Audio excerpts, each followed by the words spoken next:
a podcast to honor the gods. This better come with a sacrifice. Dave X Media.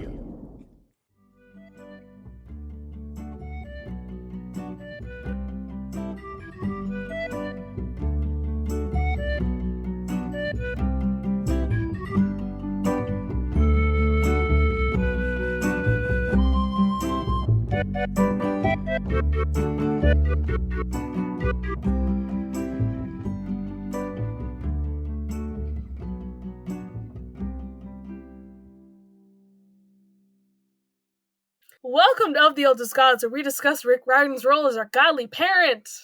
Hi, y'all. I'm Raye from Cabin 12. And I'm Charlie from Cabin 13. And I'm Sam from Cabin 11. Woo! Yay! It's our Woo-woo. friend Sam, who we've called out like multiple times the past few episodes, I swear. Yeah, and then I went to go listen, and I discovered why people listen to podcasts on 2 times speed, but then only listened to one episode and just went to bed. Wow. I'm a bad friend. Don't worry, I'll listen to them, and then you'll probably get a string of DMs at this point in time of me just obsessing that you've mentioned me on a podcast because I'm obsessed with my own name at this point. Every time I see something vaguely Australian, I'm like, Sam lives there. I get so excited. Yeah, Sam lives We've there. got Poseidon to Isn't that talk cool? about here, which is great. I now realise, Charlie, why you put me on this episode. There's so many things. I'm like, oh yes, Charlie realised that this is what's going on. No, I put you on this episode because you were like, give me one of the last 2 episodes, I guess. And I was like, okay. It's a happy coincidence. That was mostly And because somebody of the else asked podcast. for I know, yes. the last episode, so I gave you this one. So... Also, and we'll get into it, but Hades, this is just confirming that Hades is actually one of my favourite characters. It's Listen. a very different interpretation. I quite enjoyed him. Listen, he's the best god. Okay? Okay, maybe not the best, but he's one of the best. He's just him. Love him. Sam, how are you liking the show so far? Are you enjoying it? I am really enjoying it. I saw a Threads post the other day that said Oh my god, you that use kind Threads? of illustrated my feelings. I sit on Threads, do not post anything, just observe. And through the Yeah, podcast that's account, I'm like, maybe I should get myself an account. I'm like, nah, podcast account it is. And someone's like, this is really great. It's Rick, who wouldn't, after 11 years after writing the first book in a very long series, have some major edits and reimaginations of plot points in the very first book that you wrote? And isn't it awesome? I'm loving it. I am living for this show. My friends and I, friends outside of podcast land, and I, message each other about the episode. I got live updates when my friend watched this episode. Then, I'm in the middle of work when we're doing our Deus Ex Media. For a little as $1 a month, you can watch the finale with us all. Hey. Watch-alongs. Been trying to join into them. At least, trying to tweet, message in, parts that I remember from when I watched it the night before. So, I'm really enjoying this. It's a great It's show. been a lot of fun. Are either of you guys Scott Pilgrim fans? Obviously. I enjoyed watching it. I actually haven't watched it more than once, though. Okay. I've seen the movie. We also covered some of Scott Pilgrim in my comic book class. Fun. And I bought the game on Switch, but I haven't really played much of it. I just wanted to mention it because people have said a lot of very similar things about Scott Pilgrim Takes Off, the show that came out not that long ago.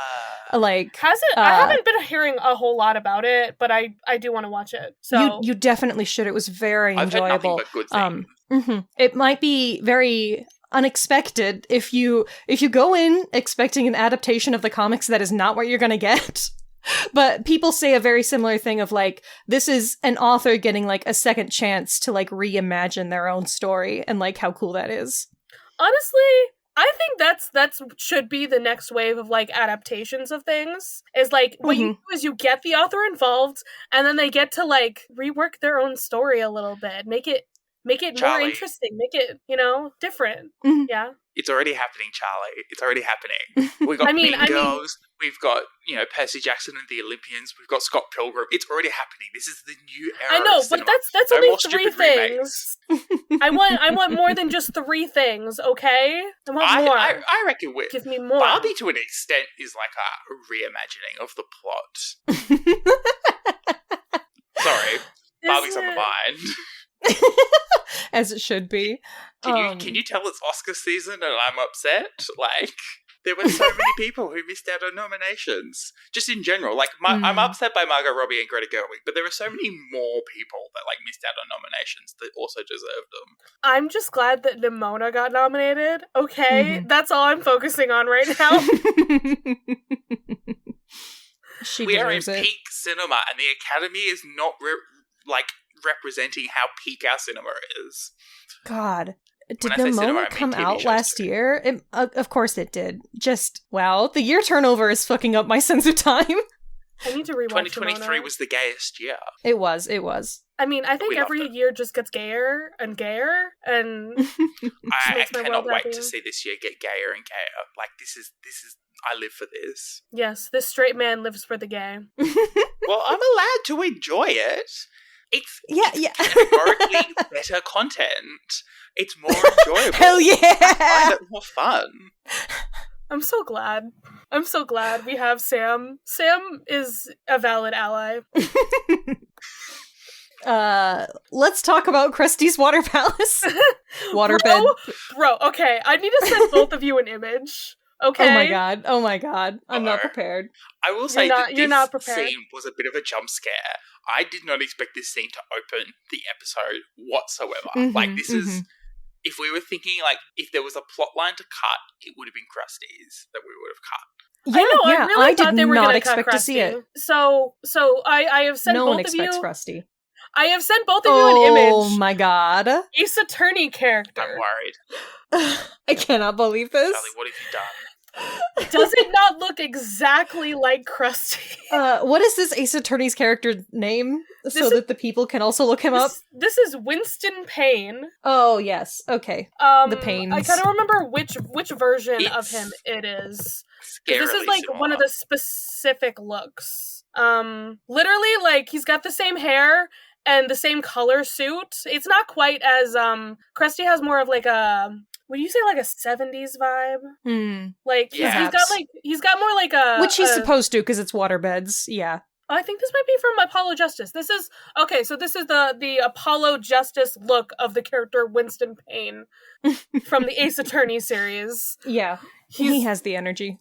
He has the same... I mean, the only difference, like I said, is the suit is not quite as much, and he has glasses. But otherwise, same hair, same color suit, like jacket and pants. What is this? A very good interpretation of Krusty. Worked very well for me. Also, obviously bringing up that they're brothers, and continuing the show's thing. We totally called that. I was like, I wonder if they're gonna change it. I hope they do. We did. We didn't do enough with it, though. My one complaint about this episode feels rushed. The pacing was a little weird. There was a lot that they had to cover. Yeah. I can see why, they've scheduled it this way and decided to put the plot points in this order. Pacing-wise, it doesn't make sense per episode, but overall pacing as compared to the book seems to be consistent. And so part of me is like, that's why the decision's been made. If I was the head of Disney, there'd be a lot less things being cancelled. We would be able to share logins for things, bits and pieces, whatever.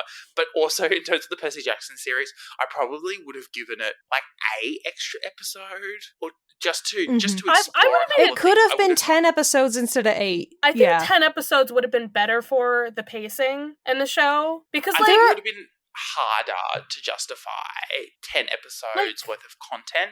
I think that you gotta remember there's a lot that this book moves very quickly towards the end in general.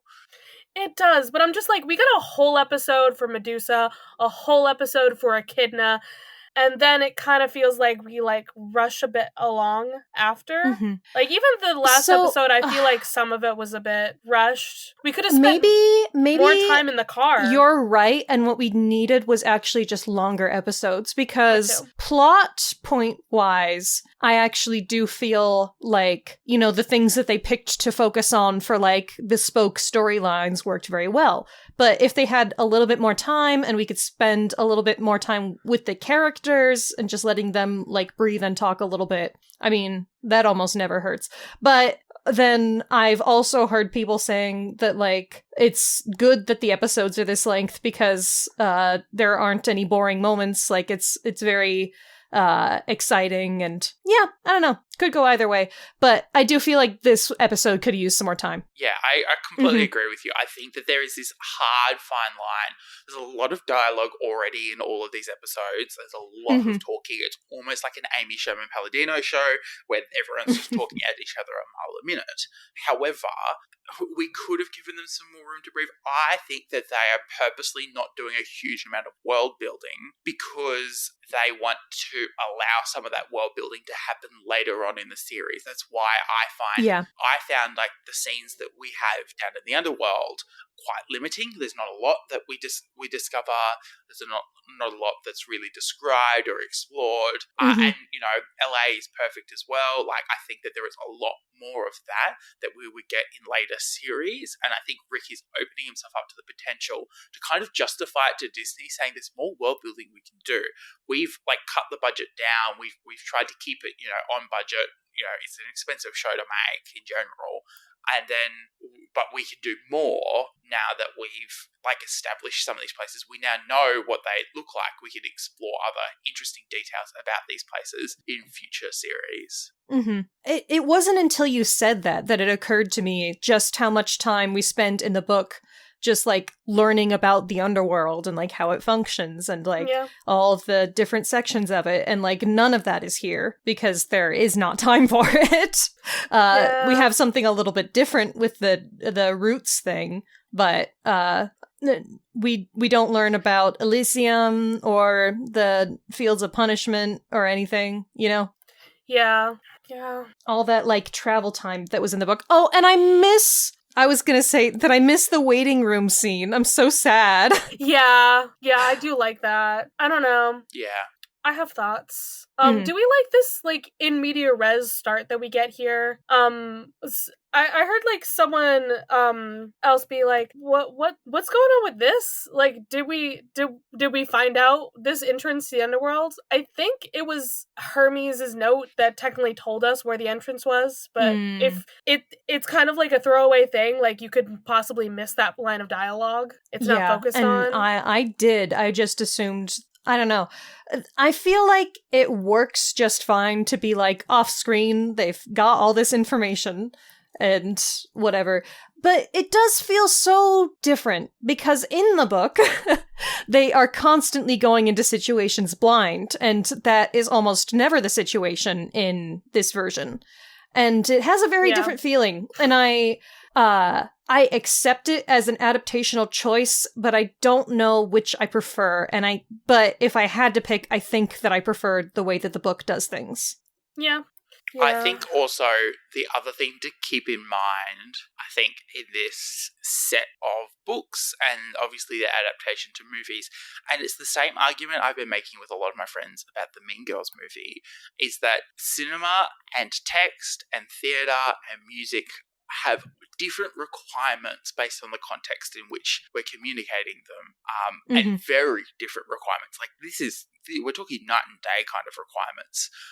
And I think it's really important to understand that the pacing of a TV show and the development of a plot of a TV show is so much more different than the way you can write a book. You can have a book with pacing all over the place that reads in half an hour, you know, and that's what The Lightning Thief is. The pacing is a little bit, I would argue the pacing is a little bit all over the place in The Lightning Thief book, but, you know, it's a really easy read, it's really interesting, and there's a lot of information given to you. You can't necessarily just kind of do that here.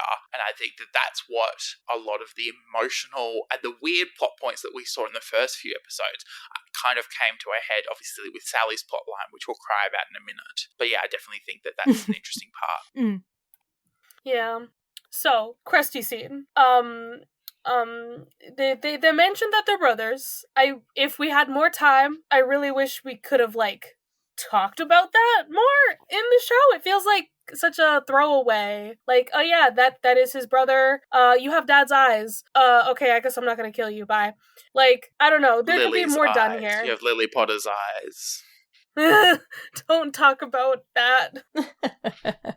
Really, this is just a cameo. Honestly, Yeah. that is all that it is. They wanted to do this for book fans, and I think it was worth it. Because we don't really, like, dig into that theme, you're right, but... Yeah, like, that was my point last time, is I was like, I wonder if they'll actually go the route of him being a son of Poseidon, because they could do something there with the whole, like, does Percy, like, how does he feel about his dad more? He'd be like, have you ever met Dad? Like, you know, what's your relationship to Poseidon? We could dig into that with, like, his brother, you know? It could have been a thing. I think that this episode made it very clear that this series does not focus on his relationship with his dad. We have, like, 4 other books to talk about his relationship with his dad. This really sets up the relationship with his mother, I think, and the fact, I go back to that Medusa episode where he doesn't care what the gods think. He cares more about his mother than the gods.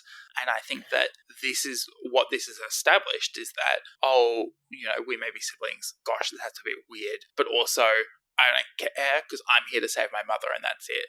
So I disagree with you, Sam, in the fact that I think the show has been setting up how Percy feels about his dad, his relationship to his dad.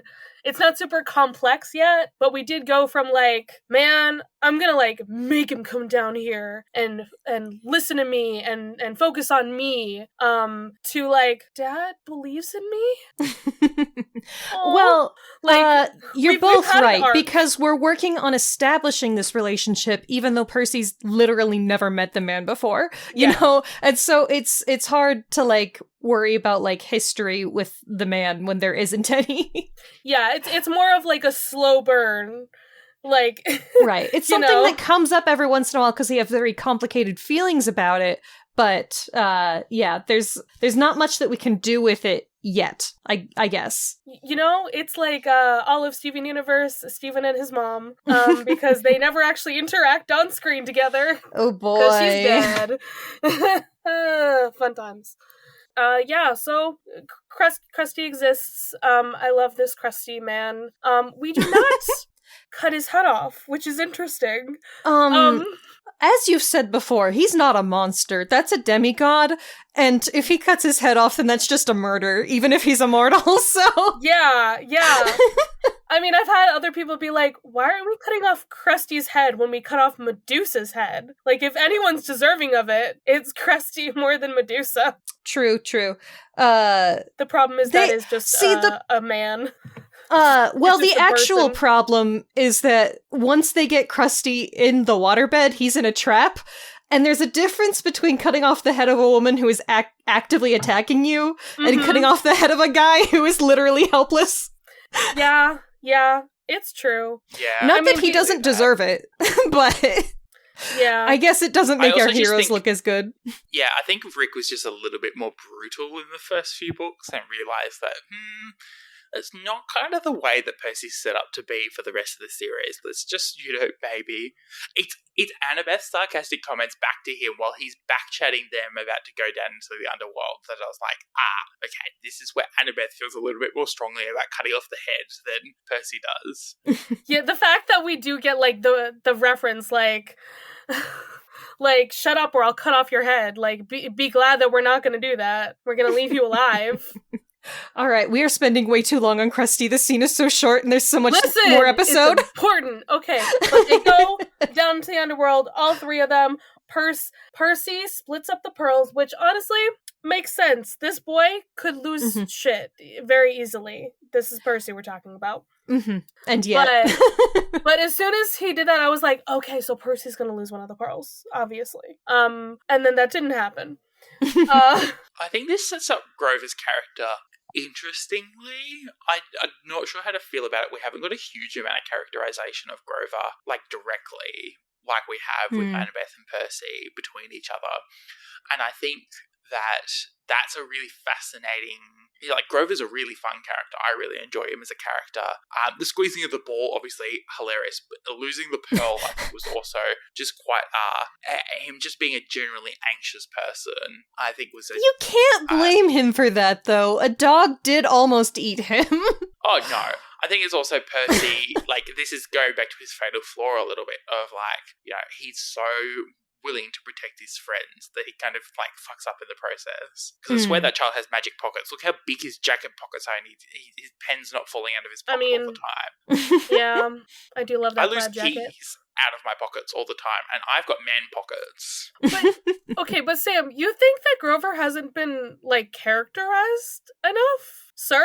I don't think it's been as explicit as Annabeth and Percy. I feel like we've done so much more Grover than we do in the books. Just because we're getting more than we do in the books, which we absolutely are, doesn't mean that his characterization is necessarily as strong as Annabeth and Percy. I could kind of agree with that. To me, I vividly remember him eating, like, tin cans. Okay, so I did see something about the fact that they took that out specifically. I saw an article about that. Like, we don't want to encourage children to try to eat tin cans. Also, goats don't eat tin cans. They eat the paper off of them. It's a myth. You know what? That's even better. We're taking away the myth that they eat tin cans. Maybe Grover should just eat some paper. Why don't we just have that happen? I feel like I think his obsession... Not the worst thing a child His can eat. obsession with food... Yeah, his obsession with food is, like, mentioned. Don't get me wrong. But there are so many instances where I was like, you could put a food joke in here, or you could see, you know, like, even his conversation with Ares, you know, just, like, have him, be eating all the food nervously. Like, finish... Like, there were just, like, certain, like, shots and actions and tiny bits of dialogue that I think could have been inserted just to, like, I don't know, characterize him a little bit better. I do like that Pan is brought up really early, and some of his, like, general, like, long-term purpose is brought up a lot earlier, and I agree with you, Charlie, on that aspect, but I think there could be a bit more stronger about, like, how he fits in with the dynamic of the three. You're totally right. I do feel like we've lost a lot of, like, the goofier side of Grover. And I feel like why that happened is because the showrunners don't want Grover to be a comic relief character. Yeah. He still sometimes fills that role, like he has, like, lines and quips, but the retooling of Grover for the show is to make him into a more serious adventuring part of the adventuring party, as Which opposed is why I like him so much more in the show. But I do feel like we lose a little bit of, like, character and, like, likableness.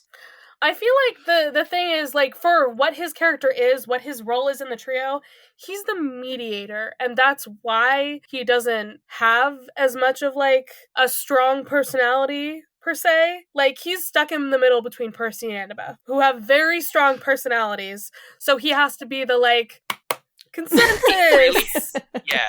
It really hasn't helped that we are also reading the final book in Percy Jackson and the Olympians at the moment, the final of the 5. But I think that also, like, his existing relationship with Annabeth isn't super, like, well... I find that... I know it's been mentioned, but, like... I think that it could be better set up. Like, realistically, Grover and Annabeth should have a really good relationship. It's not really, like, because this is the thing, is that, like, we don't really find out that Grover was the satyr that took Annabeth, Talia, and Luke back to camp until really late in the series. However, sorry, I'm not spoiling anything, am I? Sorry. No, we don't learn that it was Grover until, like, the end of the mid to late in the Lightning Thief book is when we learned that. And in the show, they tell us that, like, in episode 3, I think. Why did I think Percy found this out in the last book and, like, got really upset? Anyway, to think that I've read the entire book within the last week or so. Yeah, anyway. But, like, I think that, like, it could have been better to, establish a really healthy existing relationship. Percy kind of brings Annabeth and Grover together kind of by accident because he, like, had spent a lot of time with Grover and the whole justification about Annabeth, obviously. But I think that it felt like they didn't quite gel together. Like, Annabeth didn't know how Grover operates in the world and was still trying to adapt to him when they should have been just both trying to adapt to Percy and his chaos, because Percy's the unknown factor in that group of three. You're right. Yeah. I don't feel a particularly strong rapport between show Annabeth and Grover. Now that we're talking about it, I do love Book Grover's character arc throughout the books, which, like, involves going from this very goofy character into someone who has this, like, very strong destiny and a lot of, like, leadership and responsibility and, like, growing into someone who can handle that. And I really love that for him. And I don't feel like that could possibly be anywhere as strong with the show version of Grover, because he is already much more mature than where Book Grover starts out. Yeah. I wonder whether it's a conscious decision from the writers and showrunners to not make Grover the, like, funny black character, and so therefore are really trying to, you know, if this series doesn't get renewed, they aren't typecasting, you know, there isn't that very much trait of TV shows and movies to have, like, one black character who's just the butt of every joke. As they literally did in the film version. Yeah. Yeah, it definitely is a stark contrast to the film version. Oh wait, it's also because it's, like, more based on the book. Alright, well, in our next scene, if we're all done with Grover, we also go back and forth between, like, the whole flashback from the last episode that we didn't really get to expand upon, which was, like, Percy and I guess a moment of, like, him hurting someone he loved. I think that was what Hermes was trying to, like, unlock in him. And so we get, like, flashbacks between him and Sally when he's going to start a new school, which, is it Yancey? Or no. What school is it? I was just like, I hope it's not supposed to be Yancey, because because Percy's much younger there. Like, Percy has done a different school every year, so... Did they say that in the show, though? They did not. That's why I'm just like, are we going with a different canon where it hasn't been 6 schools in 6 years? Though. I wouldn't be surprised if that's what they're trying to say. Like, this is a new school for a new year, and the problem is that Sally is running out of schools to send him to, and that's what this is communicating. That could be it too, yeah. Well, not necessarily, because in this she says she took Percy out of his old school. Purposefully to send him to this new school because it's a good opportunity or something.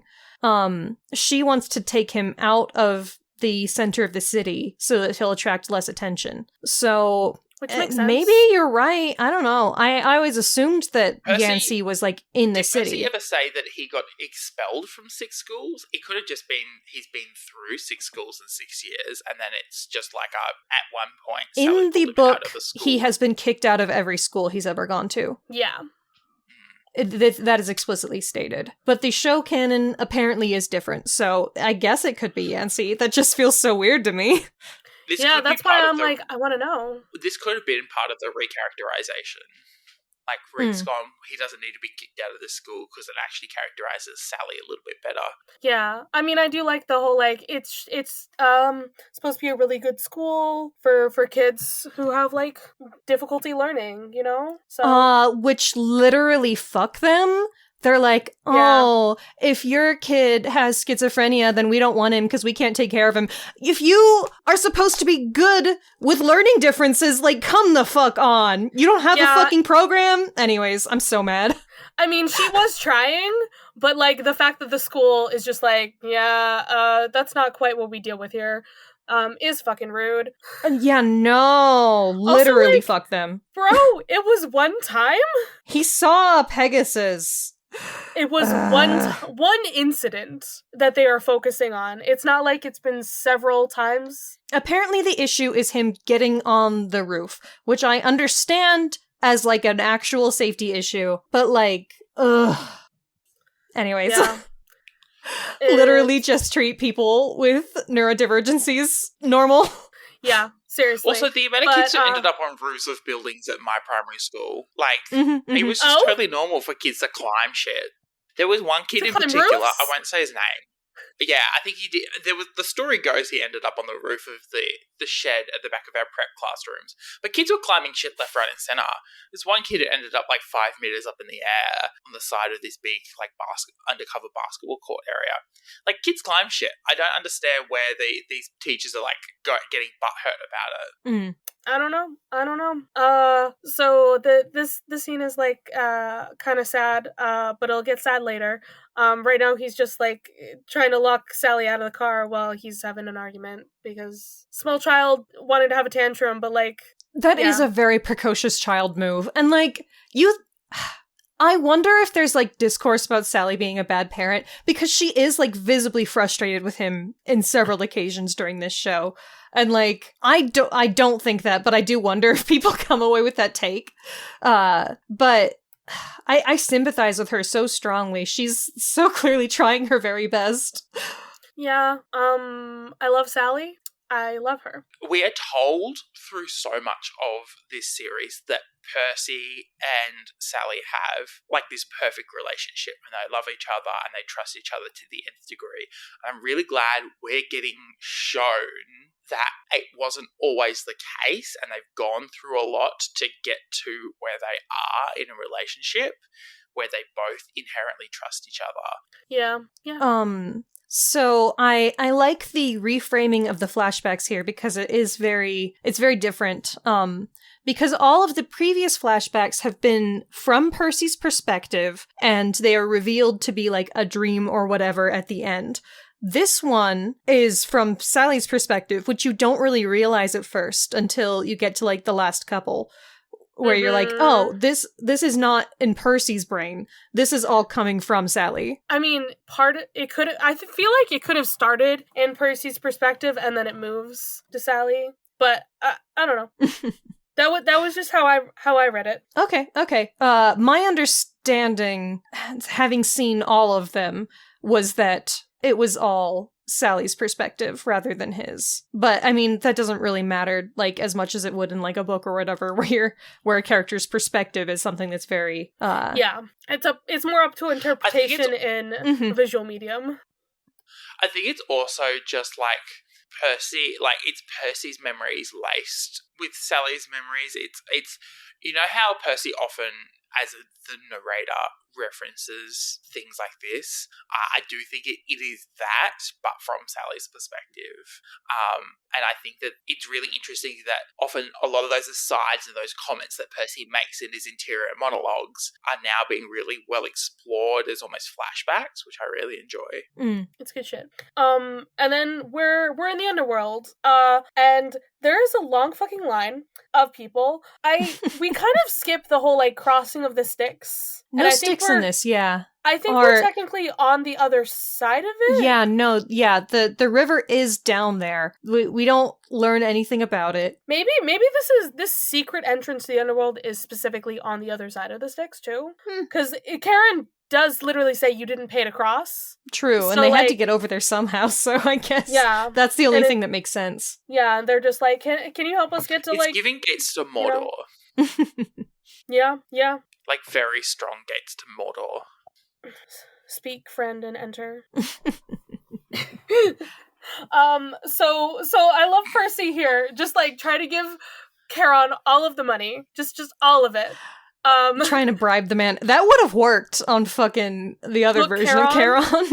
Listen, I was like, I wonder if we're getting Charon. Like, I heard about the casting for Krusty. I didn't even mention it earlier. It's literally the same guy who played Charon in the movie. For real? Yeah. Oh, that's so funny. The only crossover. Becky commented on that, like, on social media. Like, it's the only crossover between casting you will see. Yeah.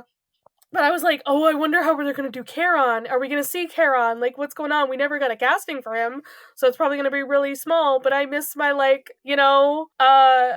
cool Italian suit Charon. I don't know. None of that for us. It's so sad. I miss it. But yeah, we do try to bribe him, and then he uses a dog whistle to call Cerberus on us. And then we have the "your whistle broke" joke that they do from, like, Avatar. Seriously, I was like, this whole scene is so funny. It is. Okay, I remember seeing this scene from the trailer where they're running from the dog and something happened to Grover. I just thought he had, like, fallen. No, that dog got him. Like, holy shit. Didn't realize that he had just gotten fully eaten. I definitely joked about, like, oh, Grover's dead. Dog ate him. Like, I guess so. Like, I find it hard to believe my boy ain't mauled, honestly. No, that dog swallows you whole, apparently. Apparently. I should have, like, rewatched it, because I'm like, how did he even get out? Like, I don't know. I'm trying to rewatch it as we speak. What happens is that, like, Annabeth, like, makes the dog fall asleep, and then he climbs out of the flaps of the middle head's mouth. Yeah, okay. I do love, I was about to say, I would love to have, like, a deleted scene of Grover inside the dog's mouth. God. Yes! I love that we keep Annabeth in her obedience school. Canonically had a dog as a child. Never watched a movie as a child, but she had a dog. Annabeth's childhood in the show is such a mystery to me. She calls him father, my father. Like, and she's never seen a movie before. I feel like maybe this is worse than we are even imagining. I'm scared of what we're gonna do if we get to see Dr. Chase in the future. I am scared what they're gonna do to my DILF. What have they done to my DILF? Literally. No, I think he's still gonna be a DILF. He's gonna be 100% a DILF. But if he sucks, then I don't want to fuck him anymore. Like, is he still going to be a nice guy? He'll be a DILF. No, he's going to be nice. But Annabeth, I feel like Annabeth's weirdly formal language comes from being at Camp Half-Blood for so long. Like, I just think, there are certain things that you would pick up when you do referencing the gods that you would accidentally reference on your parents, especially when you spent so many formative years of your life at a camp. She definitely calls Athena mom, though. I'm pretty sure she calls her my mom. I feel like the difference here is that, like, I mean, yes. I think Athena would say your father, though, and so then she's saying my father. So I feel like there's a formality of, like, I mean, yes, the demigods have weird relationships with their parents being estranged, but, like, that's normal for demigods. But, like, she's kind of estranged from her dad, so she doesn't really consider him her dad. He's her father. Like, even though he didn't technically produce her, because of how this world works, quote unquote, he produced her, so he's her father, but he's not really her dad. You know what I mean? Like, yeah, there's not really that connection necessarily to I don't know. him. We'll have to see, but I'm worried. I know, I'm worried. I'm so worried. Okay, so this sequence goes, like, by really fast, where Grover gets out, we use the shoes, get Percy up on this, like, tall ledge, and then Annabeth has to, like, jump off of Cerberus as he's, like, waking up, because she lulls him to sleep by scratching behind his ear or something. And he's not really asleep, he's just, like, when you pet an animal and they're like, oh my god. We love it. So she has to, like, jump, nearly falling. They're that was up on the sledge. so funny when he, like, squeaks the toy and then, like, it gives you, like, a heart attack when he jumps out of the mist. I was quite impressed with that. And yeah, she somehow got onto the wall and they save her.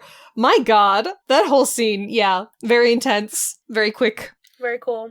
The whole red ball, like, just the comedy around the squeaky ball and Grover, and then Annabeth taking it back, getting really annoyed that Grover keeps squeezing it, and then them using it to, like, distract Cerberus for, like, all of about 5 seconds is, like, amazing. I love it. Yeah. I'm sad we don't get more that. Grover music, though. I would have loved some Grover music. True. Mm. True. I love that she just throws the ball to him again. So, we're back on track, and then Grover's lost the pearl. That's not great. But you know, somebody had to. It is not his fault. But yeah, as soon as they separated the pearls, I was like, oh, something's happening in one of those, because we know how this goes. Talking about Annabeth's dad again, sorry, it just now occurred to me, like, how very different the dog scene is from in the book, because in the book, it's like almost like sweet, like Cerberus like loves Annabeth and she's like sad to leave him because like she has such fond memories of like having this dog when she was a kid, and that is not the energy at all with show Annabeth. She's just like, yes, my father had a dog once. I suppose I still remember those times. Like, there's no nostalgia or fondness, which is almost too bad, and does lend more to like, I don't know how good this upbringing was. Yeah. We get another Sally flashback. We kind of already went over that. Yeah. We already talked about this one where they're like pieces of shit. A douche. Okay, so Asphodel.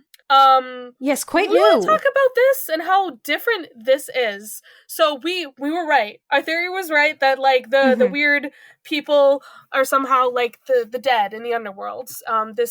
This forest, I feel like there's a lot going on here that's weird and different. So if you live with regret, this is where you go, instead of just like this is the medium place. This is supposed to be our medium place, guys.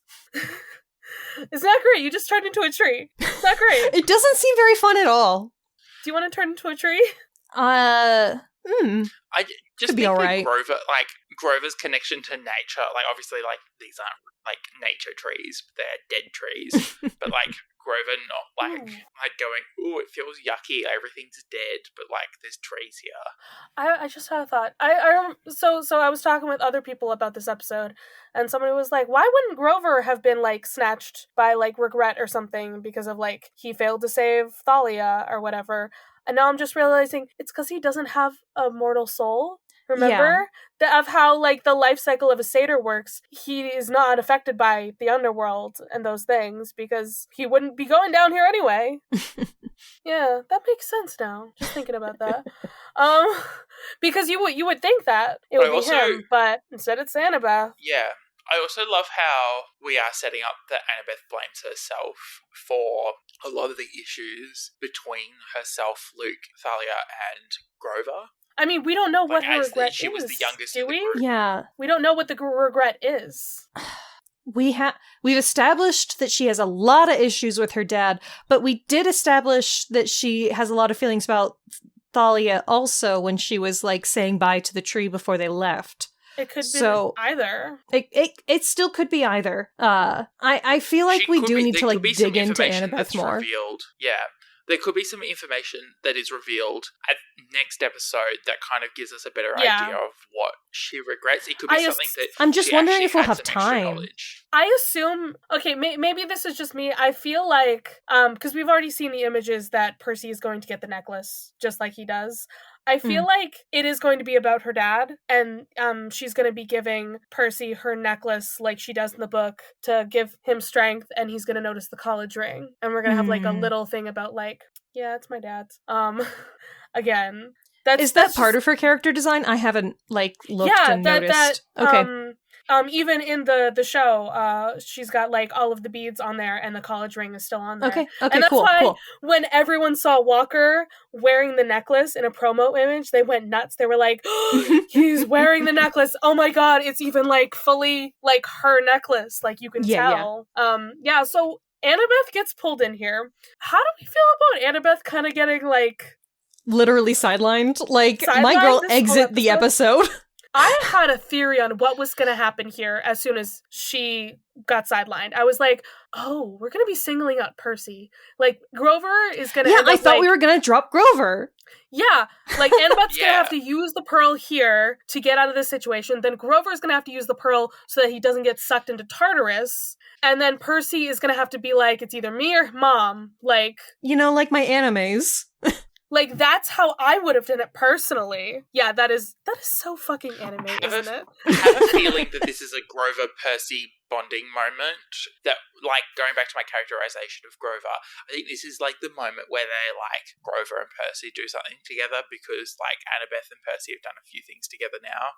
Yeah, we haven't gotten enough Grover and Percy since, like, the first 2 episodes, honestly. Yeah, I guess they just wanted to not have to, like, worry about her character while they were, like, pulling him out of Tartarus and going over to talk to Hades. Yeah. I don't know. Or maybe there was... Eric is having a field day with The same- Elizabeth, so I think that, like, you're going to get some Percy Grover bro action. Mm-hmm. I mean, because I feel they like... also removed Grover from, like, the Ares episode and the Lotus Casino episode, so it is his turn. It's true. It is Grover's turn, but we also need more Grover and Annabeth too. But, like, who knows? It could always just be, like, a scheduling conflict or something. I don't know. I wouldn't think so. Who knows? This was another moment where I was like, the pacing was weird because we were just suddenly in a new location with all this sand. I told you the fucking sand was the underworld. Also, very yeah. Dune-esque, like, are we watching, you know, where's Timothy Chalamet going to appear? We're watching Dune, apparently. I was like, oh my god, like, is the sand the underworld? I thought the trees were the underworld. The trees are asphodel. The sand is the rest of the underworld, I guess? I guess the sand is actually just Tartarus.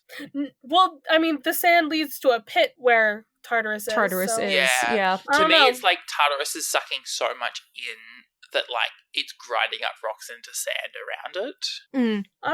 I don't know what's going on here. Maybe there's just, like, it's a whole world. Maybe they just have got multiple, I can't think of science words. Biomes? Weather? Biomes. They have multiple weather things going on. The underworld is more complex, okay? Well, hopefully we'll see more biomes later in the show. So they have cleverly reestablished the shoes for us earlier in the episode so that now we can fuck up my poor boy. And instead of, okay, I was like, shouldn't those shoes just immediately come off of you? We haven't established fake feet. He just tied them really tightly, I guess. Well, they're high tops too, so they, and like, you gotta remember that, yeah, true. At least with hooves, they kind of flare at the base as well. You know, flared base, whatever. True. That's gotta be why they made them high tops, though, so that it would be more. They could grip onto hooves. Yeah. And then, like, as soon as, like, he catches Grover, the shoes fall off. There's a thunk in the backpack. What is that? It's the fucking Master Bolt. We found it before we go to Hades. Yes, yeah, pretty different. I mean, I think it makes sense here too. I don't think that's a big enough change to me. Yeah, it just changes the dynamic of the Hades confrontation again. I love that Grover's like, we're gonna get your mom, like, ride or die, bitches. Like, it is like, character development for him. Yeah. All right, we're gonna go get Sally, but also we have more flashback. And they're in a restaurant, and this is part of where I start crying, because she's trying so fucking hard. Guys, she's trying so fucking hard. She is. So many words trying to justify to him, and he is just not listening. No, he's not. I do think that it's a mistake to leave him after he says, why are you trying to get rid of me? Like, oh my god. I was waiting for a monster to come attack him or something. Oh no. Well, I was more like, you can't let that sit. You gotta tell that boy that you are not trying to get rid of him, that you love him. Tell him you love him right now. You know? But, like, she was not emotionally prepared to deal with that conversation because she did want him to leave. Yeah, I was gonna say, it's emotionally, there's a lot happening here, and then Sally's crying in a public place, and then I'm crying in a public place because, you know, I'm watching it, and I'm like, Percy didn't even touch the ice cream that she got him. Like, That's how you know this boy is upset.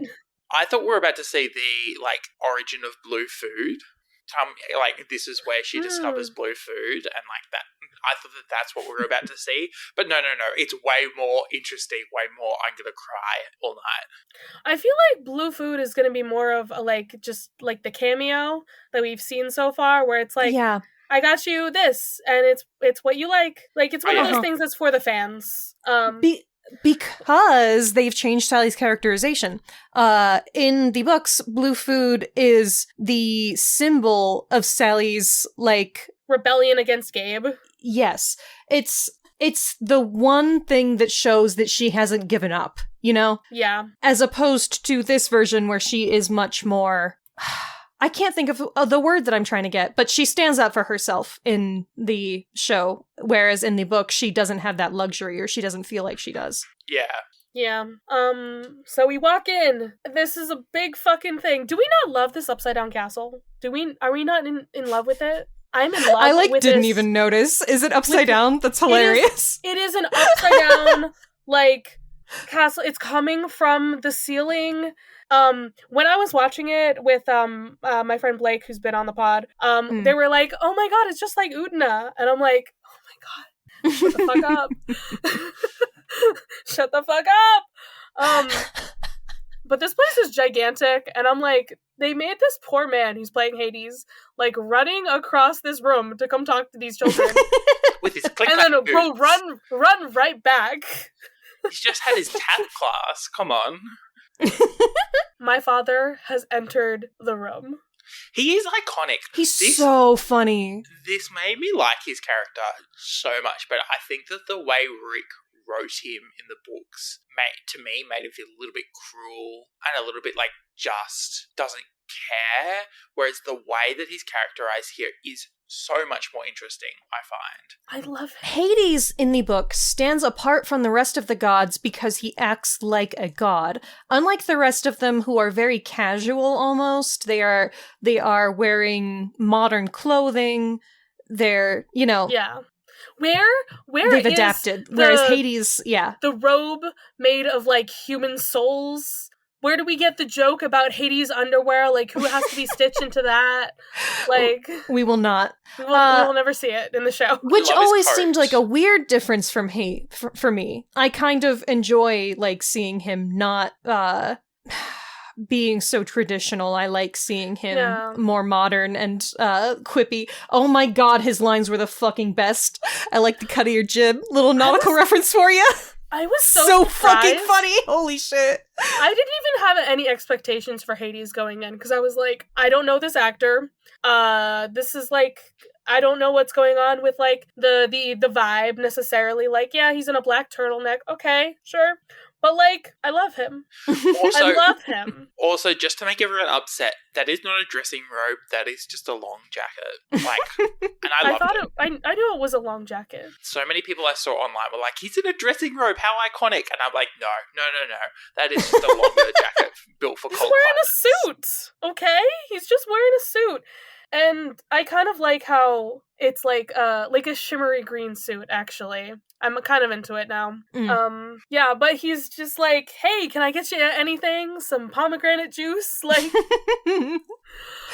as soon as he said that, I was like, okay, I'm sold. You sold me on this man. I very much like this Hades. He's like, look, you've wronged me. I understand that. I don't care. Let's do a little deal. Like this Hades isn't like a wrathful god. He's just like we're gonna make a deal. Like, I stole something from you, so you stole something from me. Let's get on with it. Like, I don't deal with the drama of the other guys. That's why I'm not in a lot of myths. Okay, Which is the opposite of book Hades, who is all drama all the time. No, I think that this Hades is still all drama all the time. I just think that he thinks he's drama free. He's actually just very drama. He thinks that he's above the rest of their drama. His drama is purely inner drama. This you know, man, it's not like he's causing problems with other people. This man is watching The Real Housewives of Mount Olympus. on Hephaestus TV with popcorn every night. Like, he's like, I'm not gonna get involved in that, but like, I'd love to hear the dish, you know?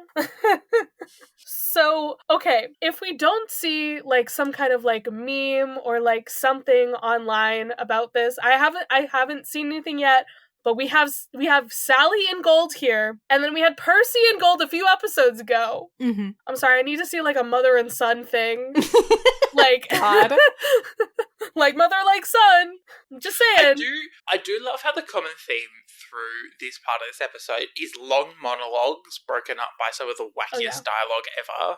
Mm-hmm, just like Hades lets Percy monologue for like 2 minutes here, and then he's like, what the fuck are you talking about? Oh darn, you got me monologuing. I love this Hades. He's so sleazy. I love that about him. That's so fun. We love that. Really works. Like, I guess that feels a little influenced by like Disney Hades, who is also like a huge sleazebag. I wouldn't be surprised if like Rick and part of the creative team were thinking about other representations of Hades so that they could draw from. Because we don't, like, yes, we get a lot of visual descriptors of Hades, but we don't get like a lot of like world building descriptions of the underworld and of Hades' palace that kind of help you understand of where it sits in the context of the underworld in bits and pieces. And this does a lot for him. It kind of sits where he sits within the gods, because you're still trying to figure out where Hades sits, you know, even in the last book of the end of the Olympian series. Like, he just refuses to get involved all the time, and Percy's continuously confused as to why he would be, because Hades in the books actually feels so passionately about stuff. But, you know, the way that Hades sits here of like, I don't let judgment, you know, drive my actions, when he clearly is in a way, but, you know, him insisting that is just such a fascinating character trait, and the way it sits within the underworld and the way that it sits within the rest of the plot is very interesting. Yeah, I think it's, you know, he literally has a line where he's like, all of them, they hold grudges or whatever. And like, that's so funny thinking about, hey, the children of Hades usually have like grudges as their fatal flaw. You know? That's kind of interesting. I wonder how this mystery plays if you only know the show. I really do. I want to know. Because there's a lot less emphasis in the show on this mystery of like who is the lightning thief and like what is going on here. Clearly it's Clarice. Didn't you know? We figured it out. So Percy, you know, lays this all out for us that like Ares and Hades are in cahoots to steal the lightning bolt. Don't we love this miscommunication? Like, one-sided conversations both of them are having about totally different things. Like, I'm not in cahoots with Ares. I rarely cahoot. I seldom cahoots. I want that on a shirt. I want that with his face on a shirt. I seldom cahoot. There are so many merch opportunities. Like, what I find fascinating, the Clarice comment got me thinking again. What I find fascinating about this whole suspicion that Clarice was the one who stole the lightning bolt is it does set up that like that almost Harry Potter Draco Malfoy level distrust between Percy and Clarice, which sets up the next story really well. It does. Yeah, her as like this bully character who we do not trust. And then in the next story, like realizing that she is honorable, even though she is like angry and annoying to work with and everything else she's wonderful. Yeah. So there's also a very interesting detail here where Hades says that his helm was stolen a few days before the bolt was stolen and then used to steal the bolt.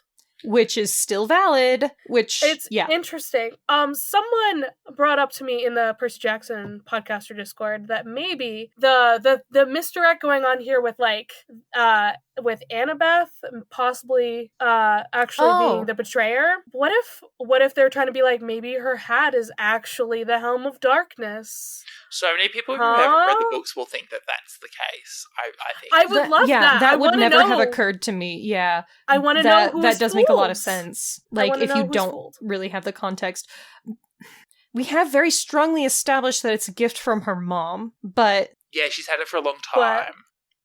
But like, what if she lie?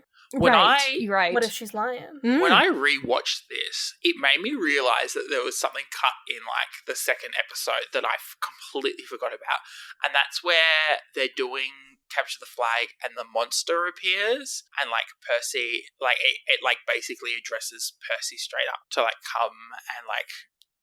Isn't that Hades like sending a message? Hades rocks up, doesn't he, or something? Oh, I forget. I think that's a movie thing.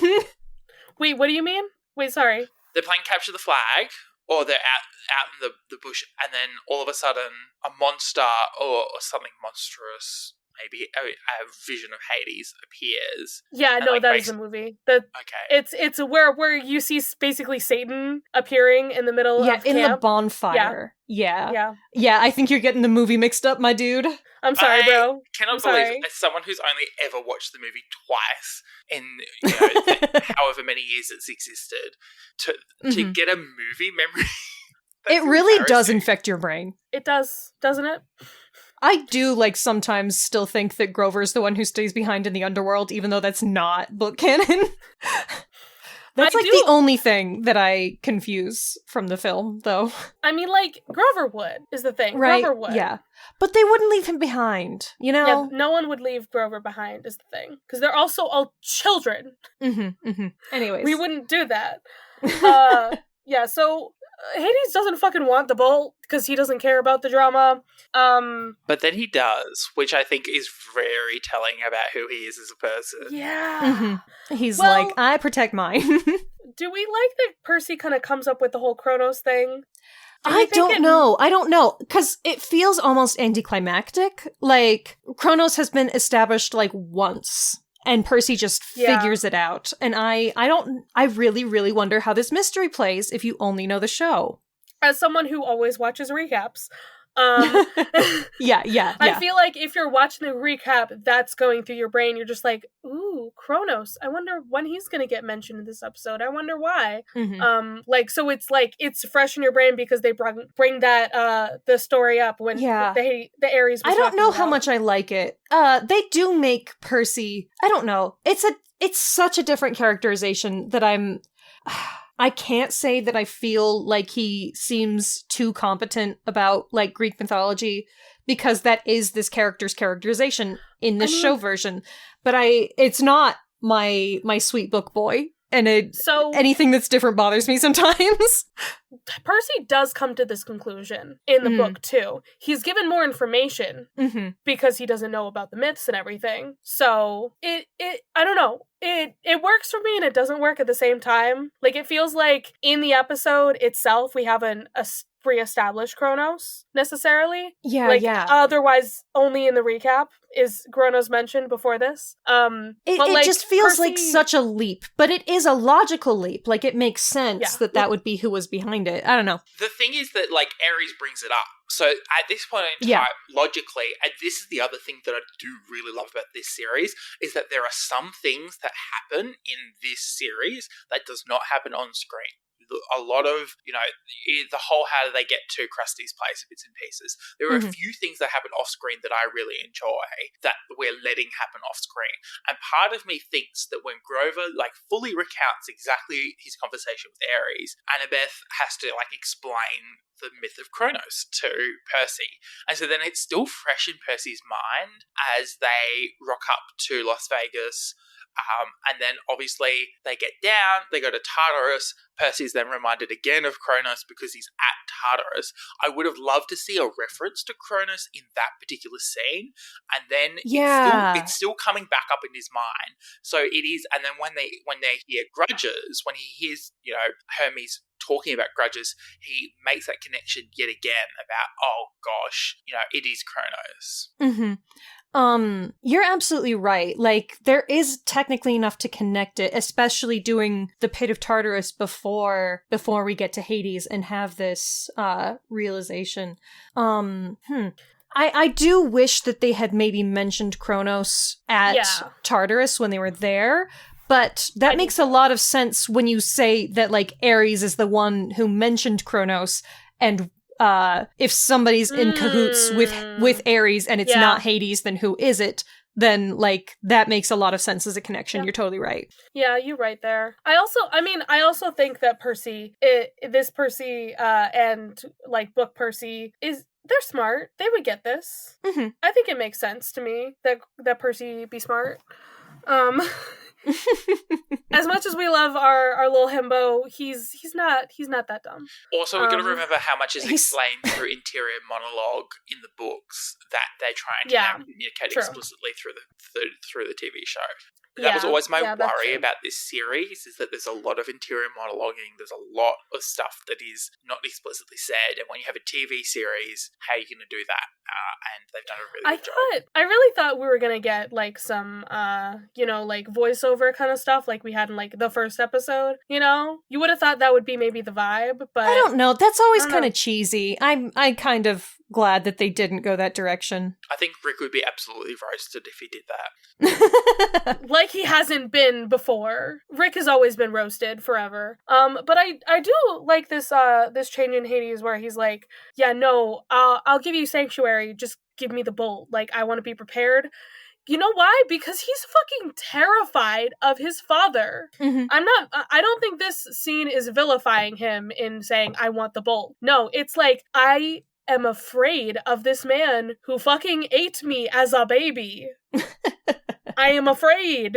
Yeah, it makes total sense as a move for him to, and like offering them sanctuary. Like, yeah, he that would. Doesn't feel like a move that book Hades would make. I actually like kind of appreciate that from him. Like, he doesn't even have his helm. He's still like, I think you stole my helm of darkness, but he's offering to give them sanctuary. So also keep in mind, he is aware of the Great Prophecy and he's aware of Nico and Bianca. Part of me thinks that he is trying to stop Percy from being the subject of the Great Prophecy, by like offering him sanctuary and holding him basically hostage in the underworld. Yeah, interesting.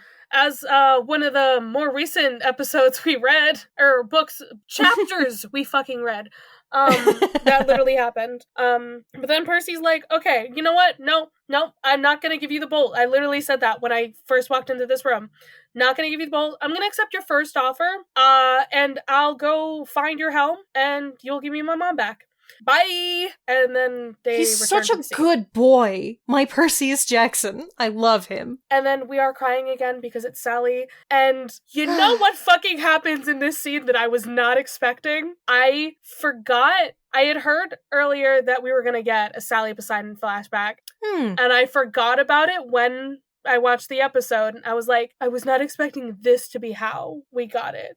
I love it. I love it. She's still crying in public.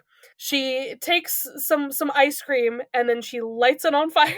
Like a little bit, just a little bit of fire. She just drops a match into the ice cream, which is like, I don't know, there's something kind of beautiful about it. It's beautiful, but I'm also just like, does anybody notice this? I feel like if I saw that, I'd be like, not my business. To me, this implies that, like, she's done this many times before as well, and, like, this is a conversation that they keep coming back to, which to me then shows, not tells, shows without Percy being aware of it, that the gods are actually playing a more active role in their lives. Because what I found in my reread of The Last Olympian was that there were so many times where I was like, but Luke is right. Like, Luke is so correct in his critiques of the Olympians. And I, like, was sitting here going, this, like, kind of stops that from happening really early, where we know that the gods are still playing an active role in people's lives. It's just so indirect. The show also has criticisms of the Olympians, which come up directly in this conversation, you know? She's like, I don't want Percy to be involved in your family this young in his life. I want him to find himself first. And it really, what it does is makes Poseidon more sympathetic, because knowing that she can call him and he'll come when she calls is like makes me feel a lot better about him as like a father and a lover. I can't say husband. They're not married. And a boyfriend. It feels weird to call Poseidon her boyfriend. Daddy. I mean, but God. Her baby daddy. That's her baby daddy right there. It's just such an interesting choice, and I really appreciated it because it was one of those things where really easily this could have characterized Sally in she has been consistently pushing Percy in a direction that he hasn't wanted to go, and she almost sets her up as the villain to what Percy wants out of his mother. But the conversation they have between each other really shows that she's trying so hard to work against theoretically what she should be doing, giving her son the best opportunity to develop who he is, hence why he's so special and so sought after for just in general. And I think it's also, part of me thinks that this is why Percy is such a powerful demigod. When we meet other demigods, they are not nearly as powerful. It doesn't help that Percy's the son of the big three. And spoiler alert, when we meet children of the other big three, they are not as powerful as Percy. I don't know. I'm sorry, Nico. Okay, we need to cut this sorry. out. We need to cut this section out, but I'm thinking specifically. Percy just does it. He has the audacity and just does it. And I think that part of that is because he knows so deep down who he is. And the line from Poseidon of knowing who he is and Poseidon will be there with him, I think that is often not the fatal flaw, but one of the big flaws of all demigods is that they get involved in the politics between their godly parents, and they invest themselves so much in this, whereas Percy spent so much time figuring out who he is before he jumps into the godly world. So then he just kind of knows who he is in reference to it all, and either chooses to care or chooses to push against it because he doesn't think it's right, because he's impertinent. Yeah. Percy just doing something because it's right and not just because he has to. I don't know. We were already talking about that last episode, and that's why he's still doing this, even though the whole thing is past. He doesn't have to do this quest, but he was kind of doing it. Sally's the OG gentle parent. She lets her child do what he thinks is best, tells him when he calls out on his bullshit behavior, but lets him be a part of making those decisions. And I think that that's a really important part of his character development. He's already independently making his own decisions. He's already thinking about what's best for him, what's best for his mother, what's best for his family, what's best for those around him that he loves at the age of however old young Percy's supposed to be. And then when he is 12 and he is going on this quest and he's told that Athena and Poseidon don't get along, and he's told that Hades is evil, he doesn't let that get in his way of doing what he thinks is right.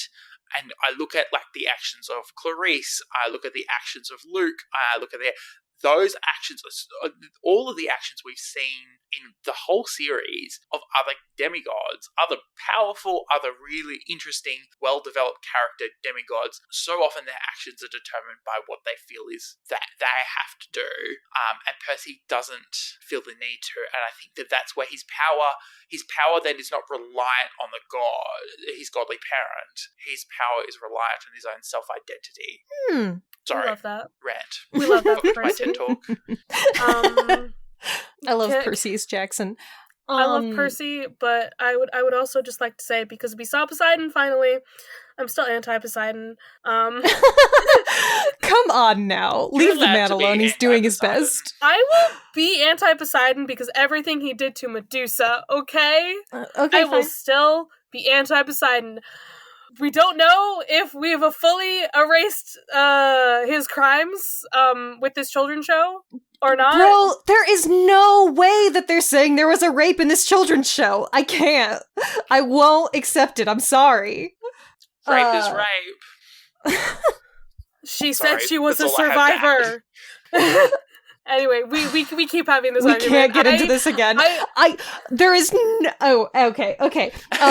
When they're leaving and Percy is like, hold fast, Mom, I'm crying. That's all. As you should be crying. That hit me. I mean, the fact that we go from that to then, Sally, and then we're crying again because Sally's everything. Anyway, she deserves so much better than Poseidon and Gabe. I was so ready for Poseidon to basically imply and set up Gabe as a character, as in well, you need to find someone who's going to mask I would hate him scent. more. I would hate him so much more. To me, the way that Sally and Poseidon speak justify Gabe's existence, existence, where... Your brother James? Yeah, my brother James is also gay. He played Gabe, by the way, everyone. The redheaded, tall, lanky brother of mine. Yeah, he's the lazy man that Sally's married. I don't even know. Anyway. Yes, they're married. Oh gosh. But like, part of me goes when Sally's talking about like he meets a winged horse and it took him to school. And he's like, if your world's starting to get the ugly side of your world's also going to start approaching Percy, and I love that because it almost then kind of goes, so how can we mitigate that to allow you to make your own parenting decisions instead of taking the path of least resistance, which is going to Camp Half-Blood. I do think this is Sally's flaw, and I think this is where Sally becomes a flawed character in my head, where she is so insistent on not getting him involved with the gods and with the camp that it is minorly to Percy's detriment. When Grover knocks on that door in the first episode and goes, we need to get to Camp Half-Blood, and Sally goes, we're not ready, it is... She wanted more time. Yeah, she wanted more time with her son. I get that, and I love it, but also part of her role as his parent is to like be ready to like move things along, and I don't think she was ready in that episode to move things along. I mean, being a parent seems like it would be hard. It sure fucking does. It's funny because my interaction with the first book and this series comes at a time many years like. When you started this podcast, Charlie, many years ago with Taylor, it was, my relationship with my parents was very different than what it is now. And I've had some very interesting conversations about parenting choices when it comes to kids growing up in bits and pieces. And it just makes Sally such a really powerful character. And hence why I did cry in this episode, because it was one of those things of like, you have to make that hard decision to let go and let the decision be made for you, and also to let your child be their own in the world. And that is an impossible decision. Like, it hurts a lot. Yeah. So we wake up on the beach. Annabeth is there. Yay! And then we like end the episode before we even fight Ares. But like, he's got a giant fucking sword. Are you ready? Next time. Ready, kids? Aye, Cap'n. I can't hear you. Aye, Cap'n. Yeah, thank you. Sorry. Okay, well, our preview for the next episode. Thalia's pine tree is there. So I guess we're going back to camp. Then we go back to camp. Chiron's there. We're on the beach. We got beach. We got Ares. We got beach. We got Bolt. We got Olympus. We got Olympus. He's gonna be here to see Zeus, give him the bolt. Olympus looks just almost exactly like Hades' palace, like not even really a color swap. Oh, is that why it's upside down in the underworld? Yeah. Is it just reversed? It's reversed. It's the reversed Nice. Olympus. Like, at least in the book they did say, like, oh yeah, it looks almost like a reverse Olympus, but like color-wise, it was reversed. The colors are like the same in the show. It looks like. Yeah, I did not notice this at all. I'm bad at architecture. Okay, can I just talk about Ares' sword for a second? Because, like, I'm seeing Ares' sword. It is fucking too. huge. Bro, it's got spot for, like, 2 handholds. Like, yes. Is it a hilt? Is that what that part is called? The part that goes crosswise? Or right, but it's got 2 I've of seen those swords that goes like cross. that before that have those, like Zweihander, something like that. I don't know how you pronounce that. But it's cool. And I don't know if that's the right kind of sword, but it's like built for like to be a 2-handed weapon. It's like it's a great sword. To put it in D&D terms. Indeed. Yeah, so it is pretty great. We're gonna fight. Percy gonna fight with his tiny little sword and big sword. And are we ready? Are we ready for this shit to happen? I'm very excited. Yeah. I wonder how long this fight's gonna take, because we got a lot of shit to cover after that. But that's what they're like getting you excited for. Yeah. Do we know how many minutes the next episode is? We do not know. But the only thing I've heard about is that Luke is good. Okay? That's the only thing that I've heard. Oh god, I'm so fucking excited. Luke is mighty fine. I'm excited for the Luke betrayal. All right. Sam, where can people find you on the internet? Who the fuck are you? Why are you here? Why am I here? Well, I'm Sam. I am a journalist. So naturally my Instagram handle is sam.the.journalist on Instagram and on TikTok. Hey. I have recently started as a breakfast producer for the ABC in Mount Gambier in South Australia, hence the ugly time zone. South Australia is a cursed state. I'm really happy. I've moved house again. It's like crazy. I'm really enjoying it. But you can check out like some photos of me at the ABC and bits and pieces. It's our national broadcaster. It's a pretty big deal. I am also the host of Content Capable, the Deus Ex Media podcast where I just chat to cool people. I am coming back in a couple of weeks' time. Actually, I think this episode comes out on a Sunday. And I will be coming out on next Monday with the first episode. Oh, no, the trailer, sorry. Anyway, the trailer will be out next Monday, and then we will have our first episodes, and I'm really excited to start the new season. It's going to be so much fun. I'm really enjoying it. Although it's always a bit scary to like start back up a podcast after being on break for 2 months. You forget how everything works. I forget how this podcast works daily.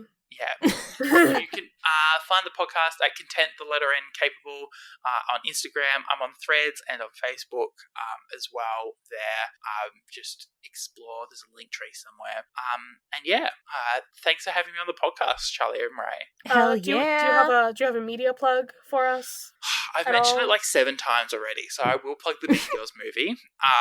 It is iconic. Anyone who says the Mean Girls movie is bad, I don't think I can be friends with you anymore. Oh my god.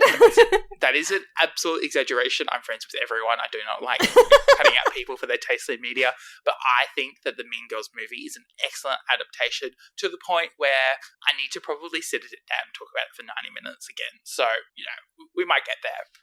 Well, that sounds That's cool. wonderful. I haven't seen it yet. I'm very excited. I need to watch it. It is a different...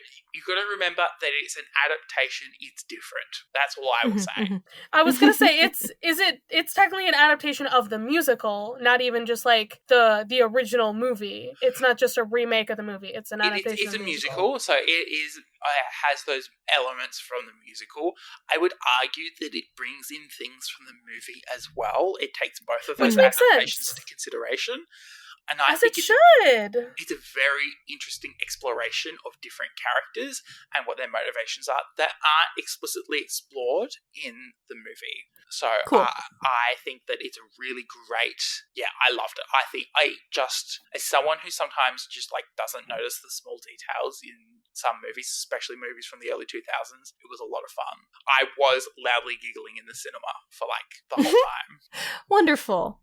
I'm gonna recommend another DC animated movie because that's what we're on right now. We wanted to see John Constantine and see what his deal is, so we watched Justice League Dark. Yeah, I've seen that. Yes. That's good. That movie fucking slaps. It is rated R, so like when it started out and people were like doing serial killings because they were hallucinating demons, I was like, damn, kind of fucked up. Like, there was a woman about to, like, throw her baby off a bell tower. Like, goddamn. Don't we love some fucking dark cartoons? Don't we love it? Yeah, it's so good. The funniest thing about Justice League Dark is that it's a bunch of magic users, and also Batman is there because he fits the aesthetic.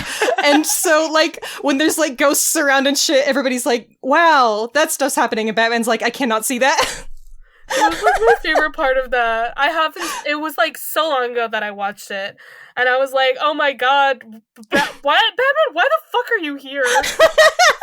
He's practical, you know? They need him to like solve everything that isn't magic. Just like the regular Justice League. Yeah. He's still just like the billionaire with tools.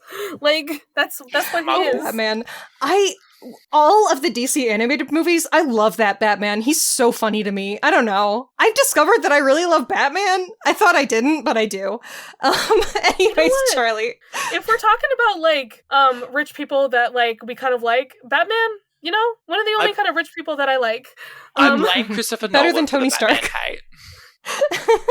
I don't like Tony Stark. I I'm an anti for Tony Stark. I'm sorry.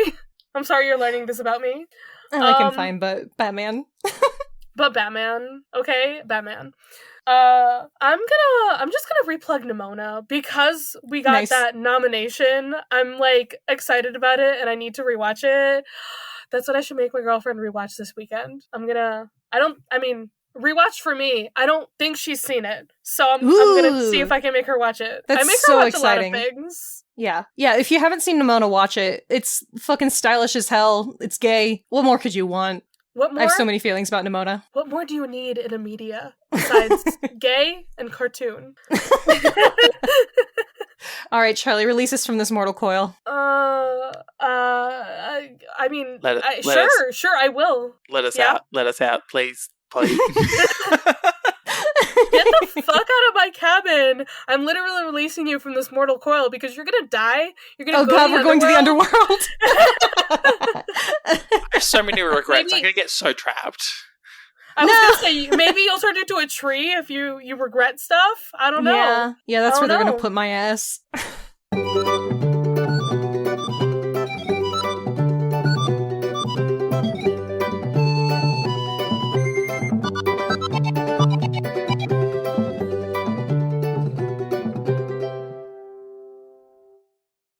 Our thanks and our hearts for our God Complex Patreon, Matt. You can follow this podcast socials at Of the Eldest Gods Pod on Instagram and Tumblr, and at Of the Eldest Gods on Twitter. You can send us an iris message through oftheeldestgodspod@gmail.com. If you'd like to support us financially, join us at patreon.com/oftheeldestgods. By becoming a patron, you can join the Deus Ex Media Discord server, where you'll be able to chat with us and other listeners about episodes and anything Percy Jackson related. Our $5 patron tier also gets you access to Against All Odds, our monthly bonus show. There, we'll talk about a wide variety of topics, which usually have something to do with mythology. No promises. You can check out our merch store on Redbubble to find custom designs made by Charlie. Or if you cannot or do not want to support us financially, we'd really appreciate a rating, a review, or letting your friends and followers know how much you love the podcast. That really helps. You can find me, Raye, at HeyHeyRaye, spelled R-A-Y-E, on Twitter. If you want to hear more from me, check out Barbie Movie Slap, a podcast where my co-host Ted and I discuss Barbie's cinematic universe. That podcast Twitter is at Barbie Slaps. And you can follow me, Charlie, at GreenPixie12 on most platforms, but on Twitter I'm at GreenPixie123, which I'm totally not salty about. I also have an art Instagram at GreenPixieDraws. I sometimes do the YouTube thing on my channel, Charlie Mac. That's M-A-C-K. Our music was written by Isabel Strauss-Riggs and recorded and edited by Ian M. Riggs. You can find Izzy at Kane_I, that's I as in the body part, on Instagram and Twitter. She also currently makes video essays on the YouTube channel Kane I. Feel free to message her about making music for your project or editing your podcast. Of the Oldest Gods is proud to be part of Deus Ex Media, which features great podcasts like Content and Capable that follows Sam as he tries to figure out what it truly means to adults. Have you ever gotten so distracted in Stardew Valley that you forgot to sleep? Have you realised that you have a whole room in your house full of dolls? Or have you even bored your friends to sleep talking about your passion? Well then, Content Capable is the podcast for you. Join me, Sam, as I chat to people passionate about what they do, asking questions about how they fell in love with their passion, what they do, and how it interacts with their day-to-day lives. Catch the podcast every Monday as I find out what makes someone tick, all while gleaning interesting and insightful life lessons along the way. There'll be laughs, a bit of crying, a whole lot of conversations, and we learn just a little bit more about the world around us.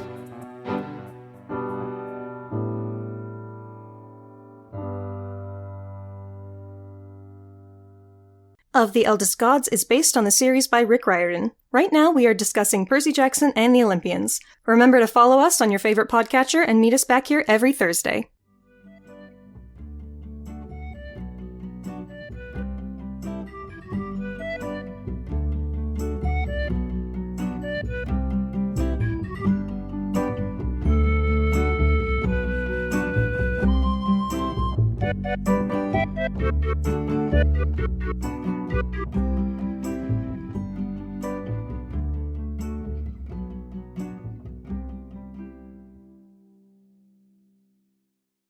You were gonna say something, Sam. No? No, I wasn't really. There's nothing really to add about my accent. It's a little bit more bogan now that I've left. So, because I've moved house, I'm now living in South Australia, which is like, you know how like you got like posh accent states and like broad accent states?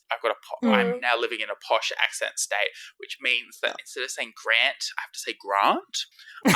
And instead of dance, it's dance, and it's very weird. Just the way that they were colonised means that the accent is completely different. And then I've come over to Victoria, which is a little bit more bogan, and my accent has immediately broadened to a terrifying level. All the down home country Australians are going to make fun of you now. Look, if you're from South Australia, you know you've got an issue. Dave X Media.